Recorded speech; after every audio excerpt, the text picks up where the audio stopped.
Hey, welcome back to the Hood Table one more again. Thanks everybody for tuning in. I have this hair across my forehead. Thanks everybody for tuning in. Please make sure you like and share the video and subscribe to the Hood Table if you're not already subscribed. And we about to get into this good old review of the Real Housewives of Atlanta, season 13, episode 17, the finale, which was called How the Wig Stole Christmas. And make sure you guys let me know what you thought about this episode, the different storylines and the different characters that I'll be discussing for this review. But let's just jump right into this because I do have another show coming up tonight, Friday Night Live, which is every Friday. It's a no limits, no topics off limits show. No holds barred, Friday night, 9 p.m. So I'm running a little late. So we're going to get right into this review, okay? So, at the beginning of the episode 17, we see Candy, being acknowledged and recognized by the Atlanta's councilwoman in her city on all of her amazing accomplishments, including being given a day of celebration in honor of her name. She has been given Candy Burris Tucker Day. Isn't that exciting? Like, yay! Her councilwoman, Catherine Foster Rowe, did the honors at Candy and Todd's new restaurant called Blaze Steak and Seafood. So, being that the councilwoman said that Candy Burris Tucker Day will be Friday, December 18th, I'm assuming that it's going to be December 18th of each year, no matter what day of the week that it falls on. But correct me if I'm wrong, because she did say it's going to be Friday, December 18th, but it don't fall on the same day every year. So, but anyway, correct me if I'm wrong. But it's still just so amazing. Like, congratulations again to Candy Tucker, Burris Tucker, that is. I have been a mega fan of yours since, like, you first hit the scenes. With one of my all-time favorite music groups, Escape. Kick off your shoes and relax your feet. Party on down to the SK beat. Just kick it. Just kick it. Just kick it. Yes. One of my all-time favorite Escape songs. But anywho, when it comes to Drew, Ralph, and her son Josiah, and Josiah's dead. Okay, let me know what y'all thought about that whole interaction there. When we first was watching the scene of Drew's family, waiting on Josiah's father to show up, I was like, please don't tell me that he is not coming. But then after being extremely late, he finally showed up. But why after being extremely late did he have to say, I'm tired, but I'm here? Like, dude, your son is 9 years old and you haven't really been involved in his entire life. Then you show up super late. Then when Drew asks how have you been, he says, I'm tired, but I'm here. As if you could have been somewhere else, like maybe at home in your bed, enjoying your rest. But anywho, even Josiah, he was sitting there like looking all evasive and non-interested. He didn't even want to really get up and hug the man. I'm like, I don't know. Y'all let me know what y'all thought about that whole thing. I don't know. I think that the dad should have made more of an effort. Like, you came all the way into town for one meal. Like, you could at least plan a weekend trip, a couple of days trip, so that the son could spend like some quality time with him. But anyway, I just hope that he's really being sincere about saying that he's all in, that, from here on out, that he's really going to be involved in Josiah's life from here on out. I think every child needs their father, as long as their father is doing what they need to do. But anyhow, again, what y'all thought about that. Now let's speak about another relationship situation like Kenya, Mark, and Brooklyn. Kenya, she had another appointment with her therapist, and during therapy, she had mentioned how after celebrating their daughter's birthday, Mark has had a change of heart. But from the look of things, Mark was basically giving Kenya an ultimatum for him to say that he'll drop the divorce case if she'll drop, her custody case. What he actually told her was that he didn't know that he would be feeling some type of way after spending time with them at Brooklyn's party, and that he now wants to do whatever it takes to put their family back together, which includes even going to counseling.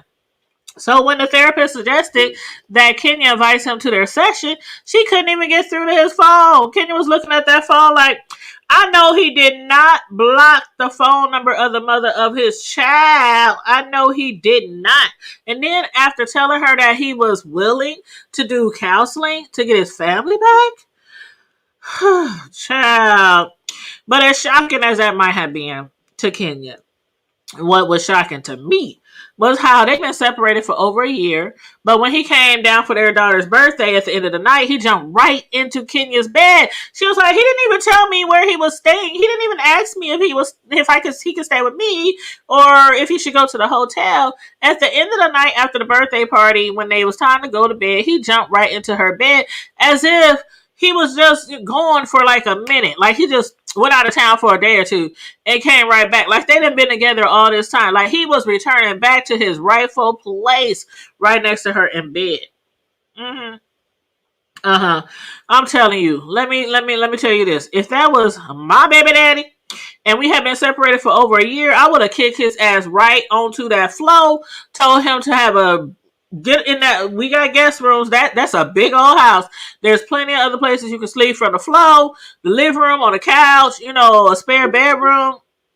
He wouldn't have been sleeping with me, and I don't know what the hell you been doing for the last year, because you ain't sure ain't been doing me.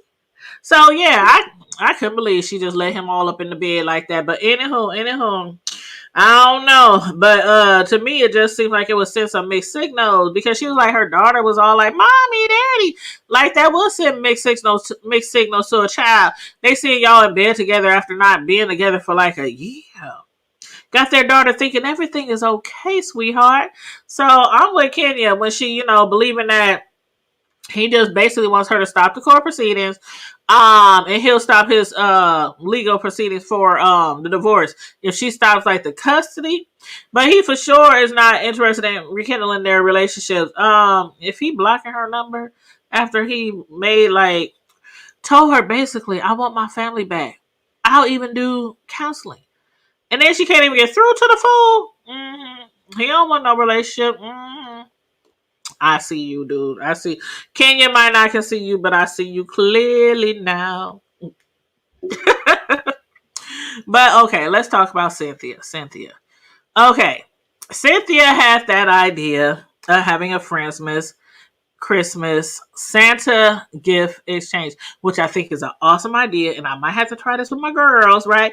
We do it at work. They do it at, different places like that, church, different office places, but I never really done one in my family or with my friends. So that's a good idea. But anywho, they had a limit. First she said 100, but she was like, come on now, all these bougie women who's used to getting expensive things, she had to increase it to at least 1,000. So she increased it to 1,000, and it was going to be a secret Santa gift exchange. But of course, Kenya, she had to be shady to somebody when she was out looking for her gifts. She had to be shady to Drew, asking the jewelry person at the jewelry counter, do y'all have the doll chain for dolls, for Drew? Because Kenya figures that Drew kind of has a Napoleon complex. Always barking at somebody like a little ankle biter. So she was like, do you have any doll chains? Any fancy doll chains? Now that would have been shady as hell. She would have really bought it though. But anyhow, she didn't.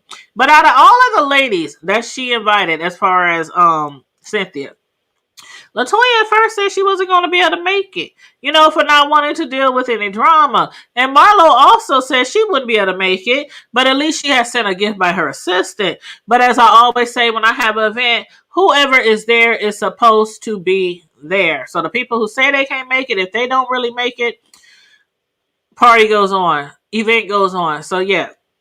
But anywho, I was like, Cynthia was like, let's carry on, child. But what the hell was Drew and Portia doing to manage to arrive 4 hours late? Now, in the past, we have gotten used to Portia making a grand entrance, being extremely late. But starting off this season, she kind of made it a point, after doing all this protesting and, Black Lives Matter, being at all those events, she had made it a point. She started coming to events on time or early. That's how she started off this season, for important events. So maybe Cynthia's secret gift exchange wasn't really that important to her. I don't know. But then she spent over $2,000 on her gift when Cynthia said not to spend over $1,000. Y'all, did y'all see Portia's face? Okay, Portia was number one when the gift exchange. It went 1 through 8. Portia was number one. And when she opened up her Tiffany boxes that Cynthia had purchased, she was looking at that shit. Now Tiffany, that they're not cheap. They're not cheap, you know. But she was looking at that bracelet necklace like, is this supposed to be a set? Are you serious? It's like totally different colors. She was looking at Cynthia like, are you faux serious? They really go together? Are you sure? Like, I don't know. Portia, then she talked about on the green screen room. She was like, I don't even wear necklaces. But then they show all these clips from all these different scenes with either one necklace or 5 or 10 necklaces, all blinged out, diamonds, gold, and all that kind of shit. Girl, you wear necklaces. But she was trying to play it off like, I don't even wear this. Then she stuck it down in her cleavage as to hide it. But yeah, Portia was like, she hated it. She did not like her gift at all. However, Drew, she was number 2. She was very happy with her new pocketbook, her little mini Gucci bag, and her bottle of Baccarat perfume purchased by Portia. But that joy didn't last very long because Cynthia's sister Mal, number 3, decided on her turn to take Drew's gift for herself, because that's what you can do. You can if you see a gift that somebody likes and you haven't chosen yours yet, you can either choose somebody else's gift or you can choose one of the unopened gifts. So she decided to take Portia's gift. I'm sorry, Drew. Drew was like, hell no. But that's what you get for being 3 hours late, right? That's what they told her. That's what happens when you try to make a grand entrance.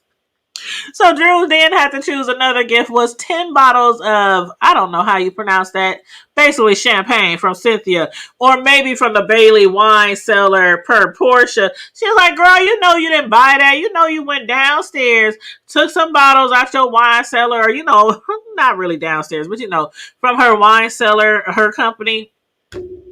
I don't know if she did or not, but I'll take 10 bottles of wine. Shoot, especially if they taste good. You know what I'm saying?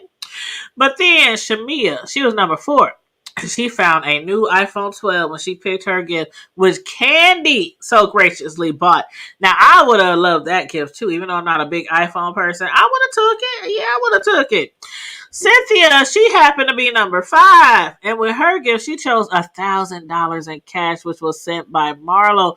And I'm like, ain't that just like Marlo? She ain't about to go out there shopping and shit. She just gonna put the money in the bag. 1,000 stacks. You can do whatever you want. Yeah, I would have appreciated that one too. Now, Portia, she had got a big kick out of that gift and said she was going to take all that money to Bolo. Now, do y'all think it was too soon? I was like, Portia, too soon, Portia. Much too soon. Like, they still dragging you in the blogs, thinking that you and somebody else that slept with Bolo. She talking about, I'm taking all this money to Bolo. Mm-hmm.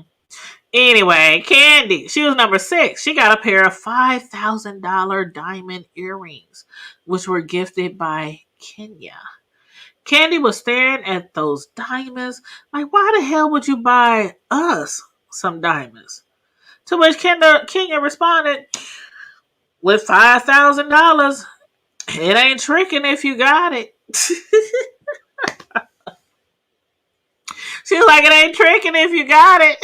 Like, Candy, where them $5,000 earrings? Shoot, I would have been putting them bad boys on. Help me put the little nub in the back, the little stud in the back. But yeah, so, you know, some of the gifts were really, really nice. But being that Kenya was number 7, she was the last one who was actually there, actually present to pick a gift. She chose Shamia's gift, which was a Chanel scarf and brooch. And I really thought that brooch, I thought that was really, really pretty. I even love the scarf. I like the scarf as well. It's not something that I would probably wear because I'm not that no fancy. You know, I'm still a tomboy, you know, in so many ways. So that ain't something that I would wear. But I could see any of them wearing that sparkly, you know, glitter a scarf and the brooch, and, you know, wearing it to an event with maybe a pair of silver or sparkly stiletto heels. Child, please, and a cute little handbag. Mm-hmm. But Kenya's excitement didn't last long either. Because they had forgotten about Marlo, who wasn't present. She had to choose her gift. So since she wasn't there in her absence, Chandler chose to take Kenya's Chanel gift away and give it to Marlo. So that meant Kenya's only gift to choose from was the last gift purchased by Drew. I was like, what the hell is that thing? Is it a fur cat box or is it a fur doggy house bed? Like, what is it? I don't know what the hell that was. And then, what was that shit hanging out the bed? Child, it was a raggedy piece of weed that Drew claimed was worth at least $1,000. Kenya was not impressed. She didn't find any humor in it at all. She was like, this shit is not funny because it happened to be the same weed that Latoya and Kenya had been dragging Drew over from the beginning of the season.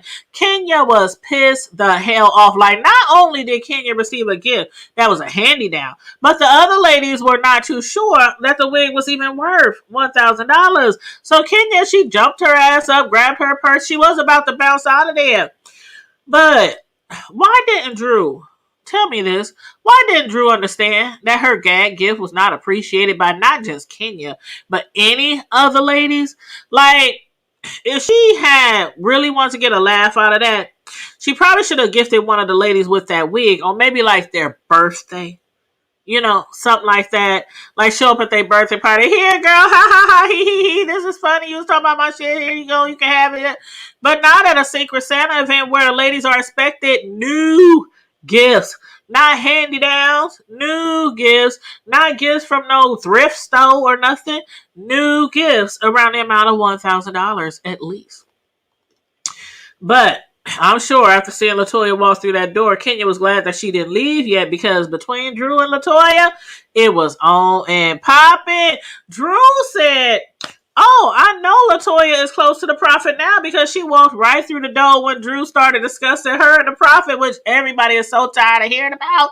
Candy was like, man, you know what? And Candy did make a valid point about Latoya and the bishop. If he wanted to kick it with Latoya, it was because he wanted to. Not because Latoya showed up in some devil suit with a gun to his head, or not because she might have slid down a pole all seductive on him like Lil Nas X did in his video. And no, I'm not saying that preachers can't be seduced. Because let history tell it, they can be seduced just as well as they can seduce the males and females of the church. And we ain't even going to get on what some of them do to children. But anyway, back to Prophet Lot, the man in question here. Portia said, what does it matter if he was interested in Latoya since he admitted that he's no longer engaged? He's not married. He's single from what we can tell.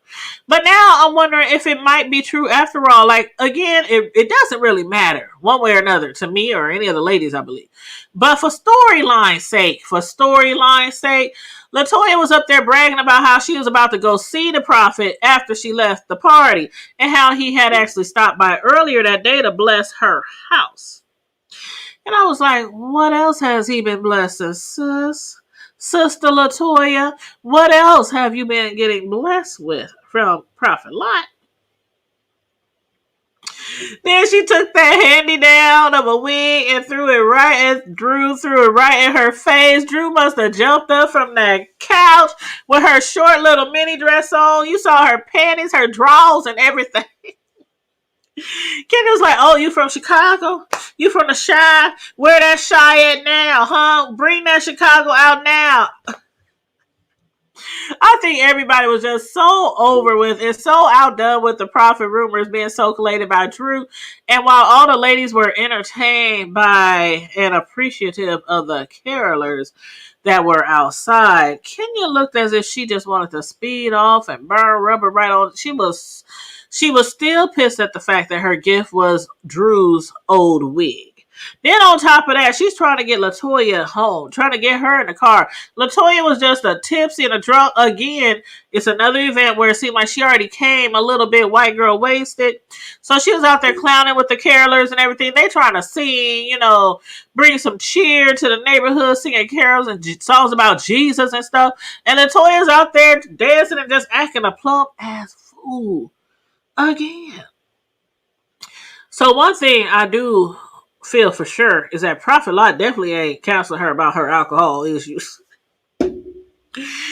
I'm just saying, but yeah, Kenya had to damn near force Latoya's drunk ass into her car, and then they took off from there. But y'all let me know what y'all think about that whole scene between Toya and Drew, and how y'all feel about the profit rumors.